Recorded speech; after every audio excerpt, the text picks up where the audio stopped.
வணக்கம், welcome to life horoscope. ஒரு புது முயற்சி என்னன்னா, கமெண்ட்ஸ் வந்து நிறைய பேர் வந்து நிறைய கேள்விகளா நிறைய கமெண்ட் செக்ஷனில் போடுறீங்க. லைஃப் ஹாரோஸ்கோப் சேனலை தொடர்ந்து பார்க்குறது எங்களுக்கு ஆதரவும் தெரியுங்க. ரொம்ப சந்தோஷம்.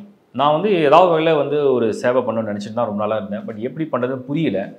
ஏன்னா ஏதாவது ஒன்று பண்ணால் அது ப்ராப்பராக பிளான் இருக்கணும். அது வந்து யாருக்கும் தொல்லையாகவும் இருக்கக்கூடாது. இன்னொன்று நம்ம பண்ணுறது மற்றவங்களுக்கு பிரோஜனமாகவும் இருக்கணும்னு நினச்சிட்டே இருந்தேன். இப்போ ஒரு ஐடியா கிடச்சிருக்கு. என்னென்னா, கமெண்ட்ஸ் நீங்கள் போடுற கமெண்ட்ஸில் வந்து உங்களுக்கு பர்சனல் ஹாரோஸ்கோப்லேருந்து சில கொஷின்ஸ்லாம் கேட்குறீங்க. அது ஒரு ஜென்ரிக்காக நீங்கள் கேட்குறீங்க. யாரும் வந்து date of birth, time of பர்த்தை போட வேண்டாம். உங்கள் டேட்டா வந்து பர்சனல் டேட்டாவை ஷேர் பண்ணாதீங்க. அஸ்ட்ராலஜிக்கலாக நீங்கள் என்ன வேணால் ஷேர் பண்ணுங்கள், அது பிரச்சனை கிடையாது. உதாரணத்துக்கு இப்போ நான் கொஸ்டின் படிக்கும் போதே தெரிஞ்சிடும். இதை வந்து இப்போ ரீசனாக அந்த கமெண்ட்ஸை எடுத்து வச்சுருக்கேன். அதை நான் வந்து இப்போ ஒரு வீடியோவாக பண்ணிடுறேன். ஸோ யாரெல்லாம் அந்த கமெண்ட்ஸ் போட்டிங்களோ அதை நீங்கள் வீடியோவாக பார்த்துங்க. அடுத்த மாதத்துலேருந்து நான் பண்ணும்போது ஒவ்வொரு ராசிக்கும் நான் கொடுக்குற வீடியோலேருந்து வரக்கூடிய கமெண்ட்ஸை தனித்தனியாக அந்த ராசிக்குண்டான கமெண்ட் ரிப்ளைவாக நான் பண்ணிடுறேன். ஸோ அதாவது உங்களுக்கு யாருக்கெல்லாம் என்ன கொஸ்டின் இருக்கோ அதை போடும்போது நான் உங்களுக்கு ஆன்சர் பண்ணுற மாதிரி இருக்கும். இப்போ நான் ஸ்டார்ட் பண்ணுறேன். முதல் ஒருத்தர் கேட்டிருக்காரு, இப்போ ரீசனாக வந்த வீடியோஸ்லேருந்து. கும்பம் ராசியில் சதய நட்சத்திரத்தில் அவர் பிறந்திருக்கார். கும்ப ராசியில் சதய நட்சத்திரம். அவரோட லவர் வந்து கடக ராசி. மேரேஜ் பண்ணலாமா, இல்லை மேரேஜ் எப்போ நடக்கும் அப்படின்னு கேட்குறேன். பொதுவாக வந்து நான் நிறைய வீட்டில் சொல்லியிருக்கேன். கும்பம் வந்து சனியுடைய ராசி. கும்பம் வந்து காலச்சக்கரத்துக்கே 11ஆம் இடம்.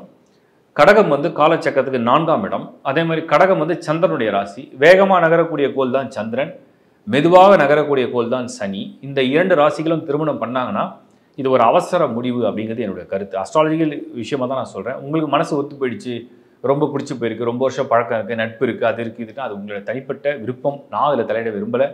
நீங்கள் நல்லா இருங்க, சந்தோஷமாக இருங்க. பட் அஸ்ட்ராலஜி என்ன சொல்லுது, ஹாரோஸ்கோப் என்ன சொல்லுதுன்னா, கும்பராசியை சேர்ந்தவங்களுக்கு அடிப்படையில் எமோஷன், இந்த மனசு, அவங்களோட எக்ஸிக்யூஷன், அவங்களோட ஆட்டிடியூட், அவங்களோட கேரக்டர், அவங்களோட பிஹேவியர், இது கடகராசியோட 90% நிறைய பேருக்கு மேட்ச் ஆனதே இல்லை. நடைமுறையில் நம்ம பார்க்கறதுனால சொல்கிறோம். நிறைய பேருக்கு அது மேட்ச் ஆகிறது இல்லை. கும்பம் கடகத்தை மோஸ்ட்லி ஃப்ரெண்ட்ஸில் கூட பார்த்தீங்கன்னா அவங்களுக்குள்ள ஏமாத்துறது மாதிரி ஏதோ ஒரு சூழ்நிலை, ஒரு கருத்து வேறுபாடு வந்து பயங்கரமான மோதல் வந்து பேசிக்காம கூட இருக்காங்க. இது நிறைய பேர் ரிசர்ச் பண்ணதுனால நான் சொல்கிறேன். அதுக்காக 100% யாருக்கும் மேட்ச் ஆகுது சொல்ல முடியும். ஏன்னா நான் சொன்னேன் ஏற்கனவே, ஒவ்வொரு இண்டிவிஜுவல் ஹாரோஸ்கோப்பில் சில பேருக்கு வந்து அந்த அடிப்படை யோகம்னு ஒன்று இருக்கும். அவன் யாராலும் அனுசரிக்கிற கேரக்டராக இருப்பான், அவனை ஒன்றும் பண்ண முடியாது. பட் இந்த மாதிரி எமோஷன்ஸ் அண்ட் அவங்களுடைய ப்ரையாரிட்டின்னு வரும்போது இந்த கும்பம் கடகம் நான் ரெக்கமெண்ட் பண்ணல. திருமணத்துக்கு குரு பலன் கும்பத்துக்கு இப்போ வந்திருக்கு, 100% வரல, பார்ஷியலாக வந்திருக்கு, கடகத்துக்கு வரல. அடுத்த கேள்விக்கு போகிறேன். சுக்கிரன் தனுசு லக்னத்தை சேர்ந்தவங்களுக்கு சுக்கிரன் வந்து பாவகிரகமாக வருதே, அப்போ வந்து சுக்கிரன் வந்தாலும் பலன் தராதா? அதாவது சுக்கிர தசை வருது அப்படின்னு வச்சுக்குவோம். தனுசு லக்னத்தை சேர்ந்தவங்களுக்கு சுக்கிர தசை வருது, அது பாவகிரகமாச்சே, பலன் தராதா அப்படின்னு கேட்கலாம். நம்ம வந்து கான்செப்ட் எப்படி புரிஞ்சிக்கலான்னு பார்ப்போம். தனுசு லக்னத்தை சேர்ந்தவங்களுக்கு சுக்கிரன் வந்து 6-11க்கு அதிபதி. 6க்கும் அவர் தான் அதிபதி, 11க்கும் அவர் தான் அதிபதி. 11 பொதுவாக பாதகஸ்தானமும் எடுத்துக்கிறோம். பொதுவான கருத்து என்னன்னா, தனுசு லக்னத்துக்கு சுக்கிரன் நல்ல பலன் தராது. இது பொதுவான கருத்து. இது 100 பேருக்கும் அப்படியே தராமல் போயிடுமான்னு கேட்டால் விதிவிலக்கு இருக்குது. என்ன விதிவிலக்கு இருக்குது? ஒருவேளை சுக்கிரன் ஒரு மிதமான இடத்துல இருந்தார்னா, உதாரணத்துக்கு இப்போ தனுசு லக்னம் இருக்குது, சுக்கிரன் வந்து உச்சமடையாமல் இருக்கணும்.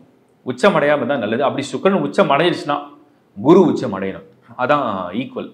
சுக்கிரன் ஒரு மிதமாக இருக்காருன்னா, இப்போ 5ல் சுக்கிரன் இருக்காரு, இல்லை 7ல் இருக்காரு, 8ல் இருக்காரு, எங்கவனா இருக்கட்டும், சுக்கிரனில் நீச்சம் அடைஞ்சிட்டார், கண்ணியில் வந்து நீச்சம் அடைஞ்சானா சூப்பர். தனுசு லக்னத்துக்கு சுக்கிரன் நீச்சம் அடைஞ்சானா பெரிய வரம். அப்படி இருந்து தசை நடத்துகிறாருன்னு சொன்னோம்னா கண்டிப்பாக பலன் தரும், ஓரளவுக்காவது பலன் தரும், குறிப்பாக பொருளாதாரத்தில் கொடுக்கும். காம்பினேஷன் ஆஃப் பிளானட்டரி பொசிஷன் இருக்குது. உதாரணத்துக்கு சுக்கிரன் தசை நடத்துது, அது எந்த ஹவுஸில் இருக்கோ அந்த ஹவுஸ்லோட நல்லா இருக்காருன்னு சொன்னால் கண்டிப்பாக பலன் தரும். சுக்கிரன் தசை நடத்தும் போது அதுக்கு அடுத்தடுத்த வீடுகள்லாம் எப்படி பலன் எடுத்திருக்கிறத பொறுத்து தான் இந்த பலன் தரும். பொதுவாக சுக்கிர தசை தனுசு லக்னத்துக்கு நடக்கும்போது கடன் உருவாகும், ஒரு சிலருக்கு நோய்கள் உருவாகும். லக்னாதிபதியோ பஞ்சமாதிபதியோ சம்மந்தப்படாமல் சுக்கிரன் தனியாக இருந்தால் பெரிய பிரச்சனை இல்லை. அண்டு குரு ஒரு பலமான குருவாக நின்றுட்டார்னா சுக்கிரன் பெருசாக கெடுதல் செய்யாது. பலமான குருவாக இல்லைனா தான் சுக்கிரன் வந்து கெடுதல் செய்யும் தசா காலங்களில். இதை நீங்கள் புரிஞ்சுக்கிட்டா போதும். அதுக்கப்புறம் வந்து மீன ராசிக்கு எப்பொழுது திருமண யோகம் வரும்? எனக்கு இப்போ 30 இயர்ஸ், 30 வயசுன்னு போட்டிருக்கீங்க. ரேவதி நட்சத்திரம், ஜென்ம சனி நடந்துட்டு இருக்கு. கல்யாணத்துக்கு முதல்ல வந்து பலனில் வந்து உங்கள் ராசிநாதனே குரு தான். அவர் தான் வந்து எல்லாருக்கும் குரு பார்வை வியாழ நோக்குன்னு சொல்கிறோம். மீனத்தை பொறுத்த வரைக்கும் குரு வந்து 4th ஹவுஸில் இப்போ பொசிஷன் எடுத்திருக்காரு. திருமணத்துக்கு வந்து இடமான்னு கேட்டால் பெருசாக இல்லை. But at the same time இந்த குருவுடைய அடுத்த மூவ் வந்து பார்க்கும்போது 2026 ஆஃப்டர் மே வந்து 5க்கு வந்துடுவார். அப்போ கல்யாண பலனை வந்து குரு வந்து என்ன பண்ணுவார்னா அந்த எனர்ஜி கொடுப்பார், இன்ட்ரெஸ்ட்டை கொடுப்பார், வரன் கல்யாணம் விஷயங்கள்லாம் கொண்டு வந்துடுவார். இது ராசிப்படி நடக்கும். நீங்கள் சொன்னீங்க ரேவதி நட்சத்திரத்தில் பிறந்தீங்கன்ட்டு. ஒருவேளை உங்கள் வயசு 30 இருக்கிற பட்சத்தில் சொல்கிறேன், 100% உங்களுக்கு சுக்கிர தசை தான் நடக்கும். ஏன்னா சுக்கிரன் 20 வருஷம் தசை. பிறக்கும் போதே ரேவதி நட்சத்திரத்தில் குறைஞ்சபட்சம் 5 வருஷம்னு போட்டால் கூட 5+ கேது தசை 7 இயர்ஸ் 12 இயர்ஸ் கம்ப்ளீட் ஆகிருக்கும். இப்போ சுக்கிர தசை நடந்துட்டுருக்கும். நீங்கள் ஜஸ்ட்டு செக் பண்ண வேண்டியது சுக்கிரன் ஹாரோஸ்கோப்பில் ராகு கேதுவோட சேராமல் இருக்கா, செவ்வாயோட சேராமல் இருக்கா, பொசிஷனில் இருக்கா, அப்படின்னா கண்டிப்பாக கல்யாணத்துக்கு பலன் உண்டு. 7th house 8th house check பண்ணிங்க. ரிஷபராசி 4வது கேள்வி. ரிஷபராசி மகர ராசி, திருமணம் காம்போ ஓகேவா? நல்ல பொருத்தம். ரிஷபத்துக்கு அதிபதி சுக்கிரன், மகரத்துக்கு அதிபதி சனி, சனியும் சுக்கிரனும் நட்பு கோள்கள். அண்ட் இன்னொரு விஷயம் இருக்குது, ரிஷபத்துக்கு வந்து பூமி வீடு, மகரமும் ஒரு பூமி வீடு. ரெண்டுமே பூமியும் அதாவது ஏர்த் வாசஸ் ஏர்த்துன்னு சொல்கிறோம், ஏர்த் எனர்ஜி ஒத்து போயிடும். ஆனால் என்னென்னா நாங்கள் வந்து ரிஷபத்தையும் மகரத்தையும் பெருசாக ரெக்கமெண்ட் வந்து பண்ணுறது வந்து பொருத்தத்துக்கு சூப்பராக இருக்கும், முன்னேற்றம் வந்து ஸ்லோவாக இருக்கும். ஏன் முன்னேற்றம் ஸ்லோவாக இருக்கும்னு சொன்னோம்னா 2 பேருமே டிசிஷன் மேக்கிங்கில் கொஞ்சம் காலதாமதப்படுறதுக்கு வாய்ப்புகள் அதிகம், மகரம் அண்டு ரிஷபம். அதனால் வந்து கொஞ்சம் எல்லாமே ஸ்லோவாக இருக்கும். எப்போவுமே பூமி ராசி சம்மந்தப்பட்டவங்க ஒரு நெருப்பு ராசியை வந்து கல்யாணம் பண்ணால் அவங்களுக்கு உதவியாக இருப்பாங்க. பட் பூமி ராசியை சம்மந்தப்பட்டவங்க எப்பவுமே வாட்டர் சைன் வந்து நல்ல க்ளோஸ் காம்போ. ஏன் வாட்டர் சைன் வந்து க்ளோஸ் காம்போனா எனர்ஜி வந்து பூமிக்கு வந்து நீர் வந்து அழகாக தேங்கும், நல்ல எனர்ஜியை கொடுக்கும். ஸோ இருந்தாலும் மகரம் அண்ட் ரிஷபம் பேட் கம்பெனி கிடையாது, ஒரு நல்ல காம்பினேஷன் தான். சப்ஜெக்ட் டு அந்த நட்சத்திரத்தை பொறுத்து. 5வது கேள்வி, ராகு கேது பெயர்ச்சி காம்போ வீடியோ போடுங்கன்னு கேட்டிருக்கீங்க.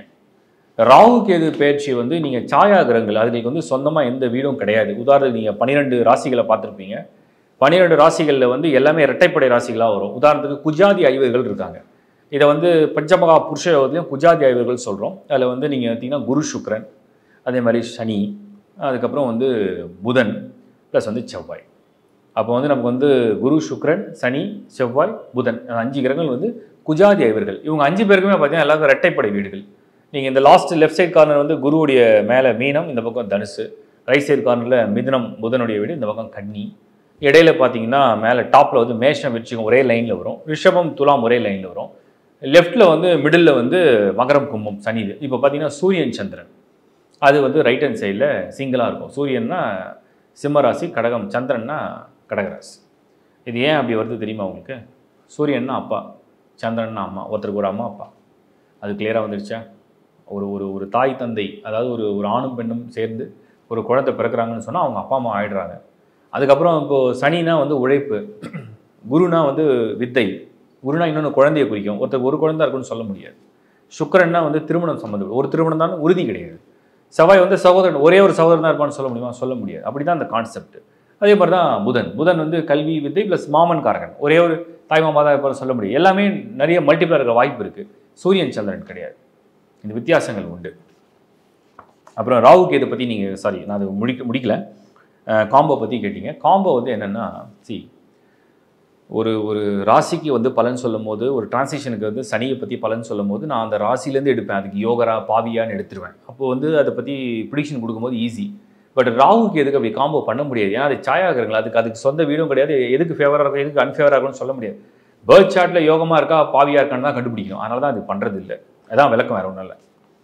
அப்புறம் 6வது கேள்வி, ராசி பலன் பார்ப்பதா இல்லை லக்னத்தை பலன் பார்ப்பதா அப்படின்னு கேட்டிருக்கீங்க.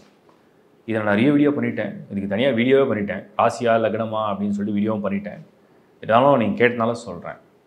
ராசி என்பது சந்திரன், சந்திரன் என்பது உங்கள் மனசு, உங்கள் உடல், உங்களுடைய செயல், உங்களுடைய பிஹேவியர் எல்லாமே அந்த ராசியை பேஸ் பண்ணி தான் இருக்கும். அப்போ ராசிக்கு வந்து பலன் நடக்க உங்கள் மனசு எப்படி இருக்கும், நீங்கள் எப்படி நடந்துப்பீங்க, நீங்கள் எப்படி உணர்வீங்க, நீங்கள் எப்படி புரிஞ்சுப்பீங்க அப்படிங்கிறது வித்தியாசம். ஒன்றும் இல்லை, நான் சிம்பிளாக சொல்கிறேன். நம்ம ரோட்டில் போகிறோம், 10 பேர் போகிறோம். 10 பேரை வேறு ராசியாக நீங்கள் இமேஜின் பண்ணீங்க. 10 பேரும் திடீர்னு ஒரு பள்ளம் வருது, தெரியாமல் விழுந்துடுறோம். 10 பேரும் விழுந்துடும். 10 பேரை வேறு ராசி. ஒருத்தர் விழுந்தவுடனே அழுகுறாங்க, ஒருத்தர் துணிச்சலாக மேலே வந்துடுறாங்க, இன்னொருத்தர் வந்து மேலே வந்து ஒருத்தர் காப்பாற்ற நினைக்கிறாரு, இன்னொருத்தர் வந்து அங்கேயே இருந்து பயந்து போய் உள்ளே உட்காந்துருக்காரு. இப்படி 10 பேரும் வித்தியாசமாக ரியாக்ட் பண்ணுறாங்கன்னு வச்சுப்போம். இதுதான் ராசிகளுடைய தன்மை. அப்படின்னா என்னென்னா, அந்த 10 பேருமே வேறு ராசி, வேறு பிஹேவியர். ஆனால் அதே வந்து அந்த 10 பேரும் ஒரே லக்னமாக இருந்தால் அந்த விதி ஒன்றா நடந்தது பாருங்க. அதான் நான் சொல்கிறேன். அந்த விதிக்கப்பட்ட விஷயம் ஒரே மாதிரி நடக்கும். அதுக்கு தசா ஒரே மாதிரி இருக்கும், இல்லை விதி இந்த லக்னம் ஒரே மாதிரி இருக்கும். அப்போ விதி ஒரே மாதிரி நடக்குது, ஆனால் ரியாக்ஷன்ஸ் வேறு வேறையாக இருக்குது. அவ்வளோதான் வித்தியாசம். இதில் 10 பேர் ஒரே மாதிரி விழுந்திருக்க முடியுமா? ஒருத்தர் கையில் அடிபட்டிருக்கும், ஒருத்தர் காலில் அடிபட்டிருக்கும். இதுதான் ராசிக்கும் லக்னத்துக்கும் உள்ள வித்தியாசம். அப்போ நீங்கள் எப்பவுமே பார்க்கும்போது ராசி என்பது உங்கள் மனநிலை எப்படி இருக்கும், உங்கள் எமோஷன்ஸ் எப்படி இருக்கும், நீங்கள் என்ன பண்ண போகிறீங்கன்னு காமிக்கிறது. உங்கள் லக்னம் என்பது உங்கள் விதியை தனிப்பட்ட முறையில் என்ன நடக்க போகுதுன்னு காமிக்கிறது தான். அதுதான் வந்து லக்னம். ரைட், அடுத்து வந்து போயிடுறேன். 7வது கேள்வி. சனி சூரியன் 8வது வீட்டில் அவமானம் அதிகமாக இருக்குது, எப்போ சரியாகும்னு கேட்டிருக்கீங்க. சரி, ரொம்ப சிம்பிள். சூரியன்னா யார்? அப்பா. சனினா வந்து விதி. விதினா நம்ம செய்கிற கர்மா, நம்ம செய்கிற பாவங்கள் தான் சனியை கொண்டு வந்துடும். இப்போ 8வது வீடு அப்படிங்கிறது ஒரு மனிதனுடைய துர்பலன்கள்லாம் அவன் வந்து எப்படிப்பட்ட ஒரு பாவ செயல்களை வந்து சுமக்க போகிறான்றதான் அந்த 8வது வீடு காமிக்கும். அந்த 8வது வீட்டுக்கு அதிபதி யார், அந்த 8வது வீட்டில் யார் இருக்கா, அதை பேஸ் பண்ணி தான் அது காமிக்கும். இப்போ 8ல் வந்து நீங்கள் சொல்லிட்டீங்க சூரியன் சனி இருக்குது. இப்போ சூரியன்னா அப்பா பரம்பரை. அப்போ சனினா பரம்பரையில் செய்த சில பிழைகள், அதன் காரணமாக நீங்கள் இந்த அவமானத்தை சந்திச்சுட்டே வரீங்க. அப்போது இது எப்போ அவமானம் நிற்கும் அப்படின்னு கேட்டிங்கன்னா, ஒன்று இது ஒரு சின்சியரான பிரார்த்தனை. அதை விட மெயினாக எப்போ வந்து அந்த கர்மாங்கிறது முடியுதோ அப்போ அந்த அவமானம் தானாக நின்றுடும். சரி, அதுக்கு கால அளவு வந்து நம்மக்கிட்ட கிடையாது, அது இறைவனுக்கு மட்டும் தான் தெரியும். பட் நீங்கள் என்ன செய்யலாம், இந்த அவமானத்தை தப்பிக்க என்ன செய்யலாம் அப்படின்னா, அவமானம் வரும்போது நீங்கள் எதை ஃபீல் பண்ணுறீங்க, உங்கள் எமோஷன்ஸு, உங்களுக்கு ஒரு மரியாதை, உங்களுக்கு ஒரு பேர், உங்களுக்கு ஒரு கௌரவம் அங்கே இழக்கிறீங்க, அவ்வளோதான். உங்களுடைய தலை இருக்கு இல்லையா, உங்களுடைய சிரசு, இதை வந்து ஏதாவது ஒரு ஆலயத்துக்கு போங்க, சுவாமியை மனப்பூர்வமாக வேண்டுங்க. அந்த கோயிலில் வந்து கொடிமரம் இருக்கும், அதுக்கு முன்னாடி விழுந்து நமஸ்காரம் பண்ணும்போது உங்கள் தலையை வந்து தரையில் வைங்க. அப்போ நீங்கள் எப்போ வந்து உங்கள் தலையை வணங்குவீங்களோ அப்போ நீங்கள் தலை நிமிர்ந்து நடப்பீங்க, அவமானங்கள் தானாகவே கட்டாயிடும். இதை தொடர்ந்து பண்ணி பாருங்கள், ரிசல்ட் வரும். அடுத்தது வந்து ஒரு வாட்டி கூட விருச்சிக ராசிக்கு பாசிட்டிவாக சொல்ல மாட்டீங்க. 8வது கேள்வி கரெக்டாக 8வது ராசி விருச்சிகம் 8வது கேள்வியாக எழுதி கொடுத்துட்டாங்க. ஒரு வாட்டி கூட விருச்சிக ராசிக்கு பாசிட்டிவாக சொல்ல மாட்டீங்க 5 இயர்ஸா அப்படின்னு கேட்டிருக்கீங்க. ஆக்சுவலாக நிறைய நல்லதெல்லாம் சொன்னேன், நீங்கள் தொடர்ந்து பார்க்கலையான்னு எனக்கு தெரியல. ஏன்னா இப்போ சனி வந்து இப்போ தான் வந்து டிரான்சிஷனில் 5th ஹவுஸ், இதுக்கு முன்னாடி வந்து அர்த்தாஷ்டம சனியில் இருந்தது. அதுக்கு முன்னாடி 3ஆம் இடத்துல சனி இருக்கும்போது நிறைய நல்ல பலன் சொன்னேன். ப்ளஸ் ஜூபிட்டரோட டிரான்சிட் வந்து ஆல்டர்னேட் இயர்ஸில் வந்துட்டு இருக்கும், அப்போ நிறைய நல்ல பலன் சொன்னேன். பொதுவாக வந்து ராசிகள்லேயே கொஞ்சம் சிரமங்களை சவால்களை சந்திக்கிற ராசி வந்து விருச்சிக ராசி தான், இல்லைன்னு சொல்ல மாட்டேன். பட் அது நீங்கள் தான் செல்ஃபாக வந்து மோட்டிவேஷனோட வெளியில் வரணும். அண்ட் உங்களுக்கு நிறைய ப்ரேயர்ஸ் தேவைப்படுது, விடாமுயற்சி தொடர்ந்து தேவைப்படுது. அதனால் அதை நான் பாசிட்டிவாக சொல்லலைன்னா இப்போ வந்து ரொம்ப நெகட்டிவாகவும் இல்லை, ஒரு மாதிரி நியூட்ரலாக போயிட்டுருக்கு. 9வது கேள்வி. மேஷராசி ப்ராப்பர்ட்டி ஜுவல்ஸ் இந்த மந்த் வாங்கலாமா? பொதுவாக மேஷமுக்கு குரு பலனோ சனியுடைய பொசிஷனோ இதெல்லாம் வந்து ஃபேவராக இல்லை. செகண்ட் ரவுண்ட் 7th சனியாக இருந்தீங்கன்னா, நீங்கள் வந்து வயது வந்து 27க்கு மேலே இருக்கீங்க, வயது வந்து ஒரு 55க்குள்ளே இருக்கீங்க, செகண்ட் ரவுண்ட் 7th சனியில் இருக்கீங்க அப்படின்னா நீங்கள் ஜுவல்ஸ் எல்லாம் வாங்கலாம். ஆகஸ்ட் மாதம் வாங்கலாமான்னு கேட்குறீங்க, வாங்கலாம், தப்பு இல்லை. பட் ஆனால் ஒரு விஷயம் ஞாபகம் வச்சுங்க, நீங்கள் லக்னம் என்ன, உங்களோட தசாபுத்தி என்னன்றதை பேஸ் பண்ணி தான் இந்த நகை வாங்கலாம், ப்ராப்பர்ட்டி வாங்கலாம். முதல்ல உங்களுக்கு பொருளாதாரம் இருக்குது, பொருளாதாரம் இருக்குன்னா உங்கள் நல்ல லக்னமாக இருப்பீங்க, நல்ல தசாபுத்தி நடக்கும் நான் நம்புகிறேன். ஏன்னா நீங்கள் அஸ்வினி நட்சத்திரமாக இருந்தாலும் உங்களோட தசாபுத்திகள் இருக்குது, பரணியாக இருந்தாலும் அந்த தசாபுத்திக்கு, ஸோ அது பேஸ் பண்ணி தான். ஸோ நல்ல லக்னமாக இருப்பீங்க நான் நம்புகிறேன். அதனால் நீங்கள் வாங்குறதா தான் வாங்குங்க, அது ஒன்றும் தப்பான மாதம் இல்லை. அடுத்தது வந்து 10வது கேள்வி. நான் துலாம் ராசி, எல்லாம் ஓகே தான், ஆனால் எனக்கு நிறைய பிரச்சனைகள் வாழ்க்கையில் வந்து அதிகமாக வந்துட்டுருக்கு அப்படின்னு போடுறீங்க. அது வந்து ராசினால கிடையாது. பொதுவாக துலாம் ராசினா பிரச்சனைன்னு கிடையவே கிடையாது. ஒருவேளை உங்கள் பிரச்சனைகளுக்கு காரணம் வந்து என்னன்றது நீங்கள் தனிப்பட்ட முறையில் ஆராய்ச்சி பண்ணி பாருங்கள், அப்போ தான் புரியும். பொதுவான கருத்துக்கு துலாம் ராசி வந்து பிரச்சனைக்கூடிய ராசி, எப்பவுமே ப்ராப்ளம் வரும் அப்படின்னு கிடையாது. ஏன்னா அதிர்ஷ்டமான ராசிகளோட லிஸ்ட்டில் துலாமும் ஒன்று இருக்குது. ஹாப்பியாக வாழ்கிறவங்கள நிறைய பேர் துலாமை சேர்ந்தவங்க இருக்காங்க. அதுக்கப்புறம் வந்து என்ன கேட்டிங்கன்னா, குரூப் 2 ஆர் குரூப் 4 எக்ஸாம்ஸ் துலாமுக்கு சாதகமாக இருக்குமா? அடுத்த கேள்வியும் துலாம் சேர்ந்தா வருது. குரூப் 2 ஆர் குரூப் 4 எக்ஸாம்ஸ் துலாமுக்கு சாதகமாக இருக்குமா, செட் ஆகுமா, எப்போ செட் ஆகும் அப்படின்னு கேட்டிங்க. இப்போ நேரம் நல்லா இருக்குது. இந்த வருஷம் 2025 சனி 6 என்ன தெரியுமா? இப்போ எக்ஸாம்னா என்ன? காம்படிஷன். 100 பேர் எழுதுறாங்க, 1000 பேர் எழுதுறாங்க, 1,00,000 பேர் எழுதுறாங்க அப்படின்னா அதான் ஒரு எக்ஸாம். அதில் யாராவது ஒருத்தர் தான் தேர்வு செய்ய முடியும். அதாவது மார்க்ஸோடைய ஸ்கோர் அடிப்படையில் தான் தேர்வு செய்ய போகிறாங்க. அப்போ வந்து ஒரு போட்டின்னு வந்துடுச்சுன்னா அந்த போட்டியில் ஜெயிக்கணும்னா நமக்கு வந்து உபஜய ஸ்தானங்கள் வலுப்பெறணும். உபஜய ஸ்தானங்கள் இப்போ யார் இருக்கா தெரியுமா? சனி இருக்கார், உங்களுக்கு ஃபேவர் பண்ணுறாரு. உங்களுடைய எதிரிகளை விட உங்களுக்கு ஏதோ ஒரு பலத்தை கூட்டி கொடுப்பார், அது ஒரு ப்ளஸ். அடுத்தது நாம் என்ன பார்க்குறோம், அந்த ராசிக்கு குரு பார்வை இருக்கா, நினச்சதெல்லாம் பாசிட்டிவாக நடக்கிறதுக்கு குரு பார்வை இருக்கா? குரு பார்வை இருக்குது துலாத்துக்கு, சூப்பராக இருக்குது. 2026 மே வரைக்கும் இருக்குது. அப்போது ஒரு பக்கம் 6ஆம் இடத்துல சனி, இன்னொரு பக்கம் குரு பார்வை, ரெண்டுமே ப்ளஸ்ஸு. ஜெயிக்கிறதுக்கு சான்ஸ் நல்லா இருக்குது. உங்கள் பர்சனல் சார்ட்டில் உள்ள தசாபுத்தியும் அரசு சம்மந்தப்பட்ட கிரகங்கள் வலுவாக, சூரியன் மற்றும் செவ்வாய் வலுவாக நின்றுச்சுன்னா ஜெயிப்பீங்கன்னு அர்த்தம். வாழ்த்துக்கள். இப்போ நீங்கள் பார்த்தது வந்து கமெண்ட் செக்ஷனுக்கு தொடர்ந்து நான் வந்து ஆன்சர் கொடுத்துருக்கேன். இது மாதிரி நான் வந்து அடுத்த மாதம் வந்து எல்லா ராசிகளுக்குமே தனித்தனியாக கமெண்ட்ஸுக்கு வந்து நான் ஆன்சர் கொடுக்குறேன். இது எல்லாருமே பாருங்கள், பார்த்தீங்கன்னா உங்களுக்கும் என்ன மாதிரி கேள்வி கேட்குறதுன்னு புரியும். பட் யாரும் என்னோட தாழ்மையான வேண்டுகோள், உங்களுடைய பர்சனல் டேட் ஆஃப் பர்த் டைமை போட்டுறாதீங்க. அதை பார்த்து ஹாரோஸ்கோப்பை ஜென்ரேட் பண்ணி ப்ரிப்பேர் பண்ணுறது கஷ்டம். இந்த மாதிரி ஜென்ரிக்காக நீங்கள் போடலாம். இன்னும் உங்களுக்கு அஸ்ட்ராலஜி தெரிஞ்சால் அது டீட்டெயிலாக நீங்கள் போடலாம், கமெண்ட்ஸில் போடலாம். ஸோ நான் படித்து எடுத்துகிட்டு அதுக்கெலாம் நான் ஆன்சர் கொடுக்க பார்க்குறேன். தனித்தனியாக ஒவ்வொரு ராசியும் கொடுத்துட்றேன். இது உங்களுக்கு பல விதத்தில் ரொம்ப பிரயோஜனமாக இருக்கும் நான் நம்புகிறேன். அண்ட் என்னால் முடிஞ்சளவுக்கு பெஸ்ட்டாக நான் ஆன்சர் கொடுத்துட்றேன். தேங்க்யூ. தொடர்ந்து பாருங்கள் லைஃப் ஹாரோஸ்கோப். உங்களுடைய சப்போர்ட்டுக்கு என்னுடைய மனமார்ந்த நன்றி. மீண்டும் ஒரு முறை நல்ல நிகழ்ச்சியில் உங்களை சந்திக்கிறேன். வணக்கம். லைஃப் ஹாரோஸ்கோப்பில் ஏகப்பட்ட சர்வீஸ் தொடர்ந்து ஆட் பண்ணிகிட்டே தான் இருக்கும். அந்த சர்வீஸில் நாங்கள் ஒரு டீமாக தான் ஒர்க் பண்ணுறோம். எங்கள் டீமில் அஸ்ட்ராலஜிஸ்ட் நிறைய பேர் இருக்காங்க. நான் மெயினாக உங்களுக்கு இந்த வீடியோஸை ப்ரெசென்ட் பண்ணுறேன். ஸோ என்னால் முடிஞ்ச அளவுக்கு ஒவ்வொரு மாதமும் நான் அனலைஸ் பண்ணிகிட்டே தான் இருக்கேன். ட்ரான்ஸ்லேஷனை அப்சர்வ் பண்ணுறேன். அதில் உள்ள முக்கியமான ஈவெண்ட்ஸ் என்ன நடக்க போகுது, உலகளாவிய பலன்கள் எப்படி இருக்கும், எல்லாமே நான் அனலைஸ் பண்ணி தான் கொடுத்துட்டுருக்கேன்.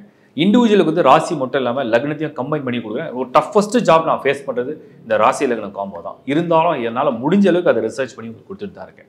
எந்த டிரான்சிட் நடந்தாலுமே அட்வான்ஸாக, இப்போ சனி பயிற்சி நடந்தால் 3 months to 6 months அட்வான்ஸாகவே அதை பிளான் பண்ணி கொடுத்துரும். குரு பயிற்சிக்கும் மினிமம் 3 months உங்களுக்கு அட்வான்ஸாக தான் கொடுக்கும். ஏன்னா உங்களுடைய பிளான் என்னன்றதை நீங்கள் முன்னாடி தெரிஞ்சிக்கலாம் அப்படின்னு சொல்லிட்டு. அது மட்டும் இல்லாமல் இண்டிவிஜுவல் ஹாரோஸ்கோப் கன்சல்டேஷன் சர்வீஸும் தொடர்ந்து கொடுத்துட்டு தான் இருக்கும். எங்கள் டீமில் உள்ள ஆஸ்ட்ராலஜிஸ்ட் பெஸ்ட்டாக அவங்களால முடிஞ்சதாக அவங்க பண்ணிட்டு தான் இருக்காங்க. அந்த சர்வீஸ்லாம் யூஸ் பண்ணிங்க. வாஸ்து சம்மந்தப்பட்ட டவுட்டை நிறைய பேர் கேட்டிருக்கீங்க. அதுக்கும் நிறைய வீடியோ லேர்ன் வாஸ்து அப்படிங்கிற டைட்டிலில் ஏகப்பட்ட வீடியோஸ் பண்ணியிருக்கேன். நீங்கள் யாருமே வாஸ்து கன்சல்ட் பண்ண வேண்டிய அவசியம் கூட கிடையாது. அதுக்கு மேலே டவுட் வந்தால் பண்ணலாம். பட் நீங்கள் அந்த வீடியோ பார்த்தாலே அழகாக எப்படி வீடு மேப் பண்ணலாம், எப்படி நீங்கள் கன்ஸ்ட்ரக்ட் பண்ணலான்றது ஐடியா கிளியராக கொடுத்துருக்கோம். ப்ளஸ் ஒரு ஃப்ளாட் வாங்க போகிறீங்க, புக் பண்ண போகிறீங்க. ஃப்ளாட்லாம் 100% வாஸ்து பண்ண முடியாது. பட் முடிஞ்சளவுக்கு அவங்க இப்போலாம் நிறைய வாஸ்து கம்பெனிஸ்லாம் பார்த்து தான் பண்ணுறாங்க. இருந்தாலும் அதில் எந்த மாதிரி என்ட்ரன்ஸ் உங்களுக்கு மேட்ச் ஆகும், உங்கள் ராசிக்கு எந்த மாதிரி என்ட்ரன்ஸ் மேட்ச் ஆகும் ஃபஸ்ட்டு நீங்கள் பார்க்க வேண்டியது. அந்த ஃப்ளாட்டோட நம்பர் நீங்கள் என்னன்றதை பார்க்க வேண்டியது. ரூம்ஸில் மெயினாக நீங்கள் பார்க்குறது என்ட்ரன்ஸ் நான் சொன்னேன். பூஜை ரூம் ரொம்ப முக்கியம். கிச்சன், பெட்ரூம், மாஸ்டர் பெட்ரூம், பூஜை ரூம் அண்ட் கிச்சன், பாத்ரூம். இது கரெக்டாக வந்துட்டாலே சூப்பர். மீதி சப்போஸ் செகண்ட் பெட்ரூம் ஒரு ஆப்ஷன் கொஞ்சம் தப்பாக வருது, பரவாயில்ல. ஸ்டடி ரூம் கொஞ்சம் சரியாக வரல, பரவாயில்ல. ஸ்டோர் ரூம் தப்பாக வருது, அதெல்லாம் கூட பரவாயில்ல, காம்ப்ரமைஸ் பண்ணிக்கலாம். ஸ்டேர்ஸ் அதே மாதிரி பிரம்மஸ்தானம் சொல்கிற வீட்டுடைய சென்டர் பார்ட் கரெக்டாக. இது வாஸ்துவில். நியூமராலஜி, ஒரு நியூபார்ன் குழந்தை இல்லைனா உங்களுக்கு ஏஜில் ஒரு சின்ன சேஞ்சஸ் பண்ணணும்னு நினைக்கிறீங்க. உங்களுக்கு அது அந்த விதியில் நல்லபடியாக அந்த சேஞ்சஸ் கொடுக்கணும். அது கண்டிப்பாக கொடுக்கும். உங்களுக்கு எதில் பண்ணாலுமே கொடுக்காதுன்னு அது ஒன்றும் பண்ண முடியாது. பட் அந்த மாதிரி நியூமராலஜி வீடியோ நிறைய கொடுத்துருக்கேன். ஜஸ்ட் பாருங்கள், செல்ஃபாகவே கரெக்ட் பண்ணிங்க. அது எல்லாமே அந்த கால்குலேஷனும் கொடுத்துருக்கேன். செல்ஃபாகவே நீங்கள் கரெக்ட் பண்ணிக்கலாம். அடுத்தது நம்ம சொல்கிறது ஆஸ்ட்ராலஜி தொடர்ந்து பார்த்தீங்கன்னா உங்களுக்கு என்ன நடக்குது, உங்கள் ராசி என்ன, உங்கள் லக்னம் என்ன, உங்கள் ஸ்டார் என்ன, உங்கள் தசாபுத்தி என்ன மாதிரி லைஃப் போக போகுது அப்படிங்கிறத க்ளீனாக கண்டுபிடிக்கலாம். தசை கிளியராக பிக்சர் கொடுத்துரும். இப்படி தான் லைஃப் போக போகுதுன்னு ஒரு கிளியராக பிக்சர் கொடுத்துரும். அது ஹெல்த்லியா என்னன்னு சொல்லிட்டு ட்ரான்சிஷனில் மந்த்லி ட்ரான்சிஷன் ஈஸியாக நீங்கள் அப்சர்வ் பண்ணி அதை புரிஞ்சுக்கவும் முடியும். ஸோ இது டோட்டலாக நீங்கள் கம்பைன் பண்ணி பார்த்தீங்கன்னா புரியும். இதுக்கு தான் சர்வீஸ் ஆட் பண்ணிட்டே இருக்கும். www.lifehoroscope.in அண்ட் இந்த ஒரு வெப்சைட் மட்டும் தான் எங்களோடது. டிஸ்பிளேல தெரியிற நம்பர்ஸ் மட்டும் தான் எங்களோட டீமோட நம்பர்ஸ். டோட்டலாக நாங்கள் எல்லாரும் சேர்ந்து அதை ஒர்க் பண்ணுறோம். ஸோ உங்களுடைய ஆதரவை லைஃப் ஹாரோஸ்கோப் சேனலுக்கு தொடர்ந்து கொடுங்க, சப்ஸ்கிரைப் பண்ணுங்கள், உங்கள் நண்பரோட உறவோட ஷேர் பண்ணுங்கள். மீண்டும் ஒரு முறை உங்களை சந்திக்கிறேன். Bye from Shankar Narayan. வணக்கம்.